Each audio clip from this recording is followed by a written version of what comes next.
दोस्तों RRB NTPC में question पूछा गया sec theta minus cosec theta बराबर 0, then the value of 2 sine 2 theta minus 3 cos 2 theta. आप दोस्तों देखिए इसका मतलब हो गया साइन थीटा बराबर दिया हुआ था कॉस थीटा। अब बताइए थीटा की किस वैल्यू के लिए साइन और कॉस का मान बराबर होता है? बिल्कुल 45। थीटा की वैल्यू 45 डिग्री होगी। अब यहाँ रख दीजिए 2 साइन 2 45 का मतलब हो गया 90 डिग्री माइनस 3 कॉस 90 डिग्री हो जाएगा। कॉस 90 की वैल्यू 0 हो गई। 2 साइन 90 की वैल्यू क्या हो गई? 2 इंटू 1 मतलब 2। इसलिए इसका दूसरा ऑप्शन बिल्कुल करेक्ट हो जाएगा। तो आरआरबी एनटीपीसी में क्वेश्चन पूछा गया था the sum of two numbers दिया हुआ था 40, x प्लस वाई था 40 और उनका प्रोडक्ट दिया हुआ था 60, x इंटू वाई दिया हुआ था 60। तो आपको रेसिप्रोकल का सम बताना था, मतलब 1/x प्लस 1/y बताना था कितना आएगा। तो इसका एलसीएम लेंगे तो नीचे एक्स वाई हो जाएगा, ऊपर x प्लस वाई हो जाएगा। बस आपको वैल्यू दी थी x प्लस वाई की 40 और नीचे 60 दिया हुआ था। इसे हल करेंगे तो 2:3 हो जाएगा, 2/3। पर दूसरा ऑप्शन करेक्ट है। दोस्तों आरआरबी एनटीपीसी में ये प्रश्न पूछा गया, दो नंबर्स का रेशियो दिया था 9:11। अब बोला गया था अगर दोनों नंबर में 6 ऐड किया जाता है तो रेशियो 6:7 हो जाता है। तो आपको बड़ा नंबर निकालना था। देखिए 9x प्लस 6 बटे 11x प्लस 6 करेंगे तो क्या अनुपात मिल रहा है? 6:7 मिल रहा है। इसे हल करेंगे x की वैल्यू निकल के आएगी 66x में से 63x जाएगा तो 3x बचेगा, 42 में से 36 जाएगा तो 6 बचेगा। x की वैल्यू आ जाएगी 2। जब x की वैल्यू 2 है तो आपको दोनों नंबर मिल जाएंगे, 9 दूनी 18 और 11 दूनी 22। तो बड़ा नंबर क्या है? 22 है। यदि किसी वस्तु की कीमत 40% बढ़ जाती है तो गृहस्थ को उस वस्तु की खपत में कितने प्रतिशत की कमी करनी चाहिए ताकि उसका व्यय ना बढ़े? तो कमी प्रतिशत बराबर क्या निकल के आएगा? कमी प्रतिशत बराबर जितने प्रतिशत कीमत बढ़ी है उसे ऊपर लिखिए 40/100 प्लस 40 गुणा 100। ये क्या आएगा? ये क्या हो जाएगा? 40/140 गुणा 100। ये क्या निकल कर आएगा? 2 दूनी 4, 2 सत्ते 14, तो 200/7 निकल कर आएगा। दोस्तों आरआरबी एनटीपीसी की प्रत्येक शिफ्ट में इस टाइप का क्वेश्चन आपसे पूछा जा रहा है। क्या क्वेश्चन है? यदि किसी वर्ग की प्रत्येक भुजा में 20% की वृद्धि की जाती है तो उसके क्षेत्रफल में प्रतिशत परिवर्तन कितना होगा? तो दोस्तों हम आपको इसका एक शॉर्ट मेथड बताते हैं। जितनी वृद्धि उसकी लंबाई चौड़ाई में हो रही है आपको क्या करना है? इक्विवेलेंट परसेंटेज निकालना है। कैसे? 20% प्लस 20% प्लस 20 गुणा 20/100। ये क्या आएगा दोस्तों? ये आएगा 40 प्लस 4 बराबर 44% उसके एरिया में वृद्धि होगी। बी ऑप्शन करेक्ट हो जाएगा। दोस्तों आरआरबी एनटीपीसी में हर शिफ्ट में ये क्वेश्चन है आपके। कोई एक धनराशि साधारण ब्याज से 4 वर्षों में दोगुनी हो जाती है तो वार्षिक ब्याज दर क्या होगी?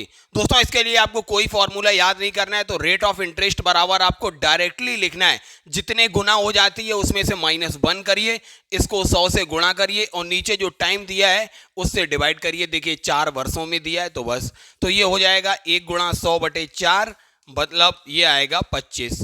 तो रेट ऑफ इंटरेस्ट 25% है बस। दोस्तों आरआरबी एनटीपीसी में देखिए टाइम एंड वर्क से ये क्वेश्चन पूछा गया। ए किसी कार्य को 24 दिन में पूरा कर सकता है, वह 21 दिनों तक कार्य करता है और फिर बी बचे हुए कार्य को 5 दिनों में पूरा कर देता है। तो ए और बी दोनों मिलकर उस कार्य को कितने दिनों में पूरा करेंगे? हमने मान लिया दोस्तों 24 यूनिट, टोटल काम है 24 यूनिट। इसका मतलब ए जो है ए एक दिन में 1 यूनिट काम करता है। इसका मतलब उसने 21 दिन में 21 यूनिट काम किया होगा। ए ने 21 यूनिट काम फिनिश कर दिया। बाकी का बचा हुआ किसने पूरा किया? बी ने पूरा किया। बी ने कितने यूनिट काम? 3 यूनिट काम 5 दिन में पूरा किया।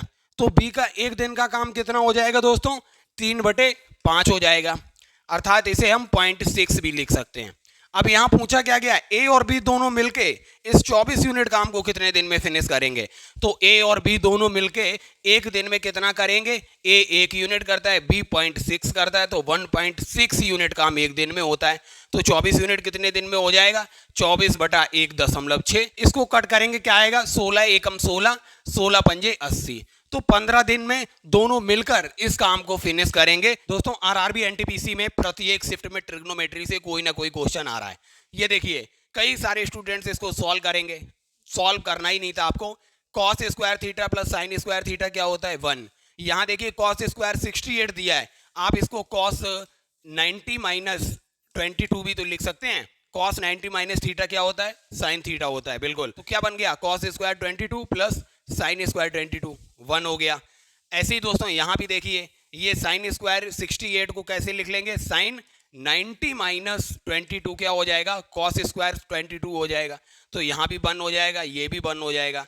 यहाँ पे माइनस कॉमन लेंगे अगर बाहर तो ये क्या हो जाएगा प्लस हो जाएगा। साइन 74 को कैसे लिखेंगे, साइन 90 माइनस 16 क्या हो जाएगा कॉस 16। तो कॉस 16 कॉस 16 कॉस स्क्वायर 16, तो ये भी क्या हो जाएगा 1 हो जाएगा। अब देखिए यहाँ बच हो गया 1/2 माइनस 1 बराबर माइनस का 1/2। पहला ऑप्शन करेक्ट हो गया था। दोस्तों आरआरबी एनटीपीसी में ये काफी इजी सा क्वेश्चन पूछा जा रहा है। तो आपको 1498 का स्क्वायर निकालने के लिए क्या करना है, आपको इसे 1500 माइनस 2 लिख लेना है, इसका होल स्क्वायर निकाल लेंगे, आपको 1498 का स्क्वायर पता चल जाएगा। काफी इजी हो जाएगा। 15 पंद्रियम 225 होता है, तो ये पीछे 4 जीरो लग जाएगा, प्लस का 4 हो जाएगा, माइनस का 1500 का 4 गुना करेंगे तो 6000 हो जाएगा। बस आपको इसे हल करना है। दोस्तों ये क्वेश्चन आपसे आरआरबी एनटीपीसी में पूछा गया, √56 प्लस √56 प्लस √56 और भी आगे डैट डैट डैश करके दिया हुआ था, तो आपको इसे सॉल्व करना था। तो इस टाइप के क्वेश्चन के लिए हमेशा याद रखिए ये जो नंबर है इस नंबर का ऐसे फैक्टर कीजिए कि पहला फैक्टर n हो, दूसरा n+1 हो। तो 56 के दो फैक्टर कैसे हो जाएंगे, पहला फैक्टर 7 हो जाएगा, दूसरा 8 हो जाएगा। और दोस्तों प्लस के केस में हमेशा आंसर जो होता है n+1 होता है, तो n+1 यहाँ क्या है 8 है, तो इसका आंसर जो होगा वो 8 आएगा। दोस्तों आरआरबी एनटीपीसी में ये आपसे सीरीज पूछी गई थी, इस ब्लैंक स्पेस पे आपको बताना था क्या आएगा। तो दोस्तों अगर आप देखेंगे इनका डिफरेंस देखिए 3 और 4 का डिफरेंस 1 है, 4 और 31 का डिफरेंस 27 है, ऐसे ही 31 और 156 का डिफरेंस 125 है। अगर आप देख रहे होंगे दोस्तों ये 1 का क्यूब है, ये 3 का क्यूब है, ये 5 का क्यूब है, इसका मतलब इसके बाद जो नंबर आएगा उनके बीच डिफरेंस जो होगा वो 7 के क्यूब का डिफरेंस होगा। 7 का क्यूब क्या होता है दोस्तों 343 होता है, इसमें अगर 156 जोड़ेंगे तो आपको क्या मिलेगा 499 मिलेगा। चौथा ऑप्शन करेक्ट हो जाएगा। एक धन को चक्रवृद्धि ब्याज पर निवेश करने पर यदि धन 2 वर्षों में 1000 रुपए और 3 वर्षों में 1200 हो जाए तो ब्याज की दर याद करना। रेट ऑफ इंटरेस्ट याद रखिए क्या हो जाएगा, 3 वर्षों में जितना धन हो रहा है 1200 माइनस कीजिए 2 वर्षों में जितना धन हो रहा है 1000 और इसे डिवाइड कर दीजिए 2 वर्षों में जितना धन हो रहा है 1000 और इस टर्म को मल्टीप्लाई कर दीजिए 100 से। 200/1000 गुणा हो जाएगा 100। 20% जो होगी वो रेट ऑफ इंटरेस्ट होगी। दोस्तों टाइम एंड वर्क से ये क्वेश्चन देखिए पूछा गया, ए और बी दोनों मिलकर किसी काम को टी समय में पूरा करते हैं। ए अकेला जब इस काम को करता है तो वह टी से 25 दिन ज्यादा लेता है और बी अकेला जब यही काम करता है तो टी से वह 9 दिन ज्यादा ले लेता है। तो बताइए टी का मान क्या है। दोस्तों ये क्वेश्चन केवल 2 सेकंड का है। क्या करना है आपको टी की वैल्यू के लिए, अब देखिए ए कितने दिन ज्यादा लेता है 25 दिन ज्यादा लेता है, बी 9 दिन ज्यादा लेता है, 25 निम्मा 225 हो जाएगा, 225 का स्क्वायर रूट आ जाएगा 15, तो टी की वैल्यू जो होगी दोस्तों 15 दिन होगी, 15 दिन। ये क्वेश्चन दोस्तों आरआरबी एनटीपीसी में आपसे पूछा गया, राम की यदि शांत जल में चाल 4.5 किलोमीटर प्रति घंटा है, यदि नदी का प्रवाह 1.5 किलोमीटर प्रति घंटा हो तो एक निश्चित बिंदु तक जाकर वापस लौटने में राम की औसत चाल पूछी गई थी, क्या होगी।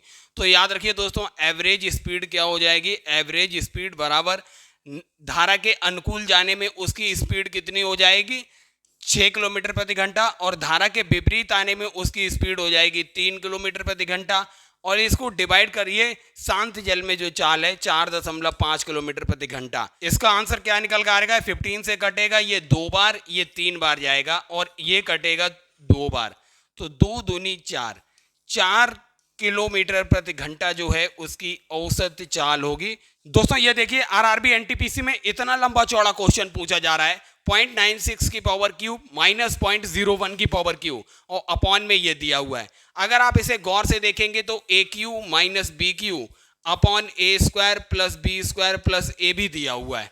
ए क्यू माइनस बी क्यू क्या हो जाएगा, ए माइनस बी ब्रैकेट में a square plus b square plus a b upon दिया हुआ है a square plus b square plus a b. ये टर्म देखिए कैंसिल आउट हो गया, ए माइनस बी बचा, 0.96 में से 0.01 जाएगा तो 0.95 ए ऑप्शन करेक्ट हो जाएगा। दोस्तों ये देखिए, आपसे आरआरबी एनटीपीसी में एवरेज से ये क्वेश्चन पूछा गया। एक व्यक्ति किसी स्थान ए से बी तक 25 किलोमीटर प्रति घंटे के हिसाब से जाता है और बी से ए तक 40 किलोमीटर प्रति घंटे के हिसाब से वापस आता है। तो एवरेज स्पीड पूछी थी, एवरेज स्पीड। दोस्तों जब दूरी नियत हो तो एवरेज स्पीड क्या होती है? 2 गुणा जाने की स्पीड गुणा आने की स्पीड बटे जाने की स्पीड प्लस आने की स्पीड। और जब दोस्तों दूरी अलग अलग हो उस केस में एवरेज स्पीड होता है एवरेज स्पीड कुल दूरी बटे कुल समय। याद रखिए दोस्तों, ये देखिए आपसे क्वेश्चन पूछा गया, यदि a बराबर 15, b बराबर -7 और c बराबर 22 हो तो -15 cube plus -7 cube plus 22 cube की वैल्यू बतानी थी। दोस्तों इस केस में हमेशा याद रखिए आप a plus b plus c निकाल लीजिए। a plus b plus c निकालेंगे तो क्या आएगा? -15 में -7 जोड़ेंगे माइनस का 22, माइनस के 22 में प्लस का 22 जोड़ेंगे तो आएगा 0। जब भी a plus b plus c 0 हो तो इस केस में a cube plus b cube plus c cube की वैल्यू होती है 3ab की बराबर। तो आप ऑप्शन देखिए कौन सा करेक्ट हो जाएगा? ऑप्शन चौथा देखिए बिल्कुल करेक्ट हो जाएगा, 3 × a × b × c। दोस्तों रेशियो से आरआरबी एनटीपीसी में यह प्रश्न पूछा गया, a रेशियो b अगर 3:2 है, b रेशियो c अगर 2:5 है तो a ratio b ratio c निकालिए। अब दोस्तों देखिए a रेशियो b कितना दिया हुआ है? 3:2 और b रेशियो c कितना दिया हुआ है? 2:5। तो रिवर्स n की ट्रिक पता होनी चाहिए। रिवर्स n की ट्रिक क्या है?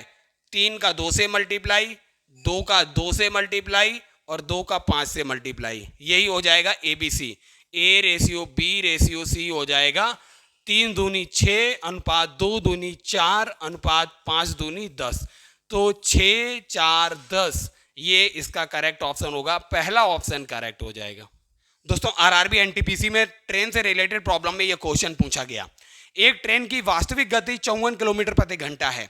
अगर स्टॉपेज के कारण उसकी औसत गति 45 किलोमीटर प्रति घंटा निकलकर आती है तो ट्रेन का कुल समय का कितना हिस्सा वह स्टॉपेज पर रुकी?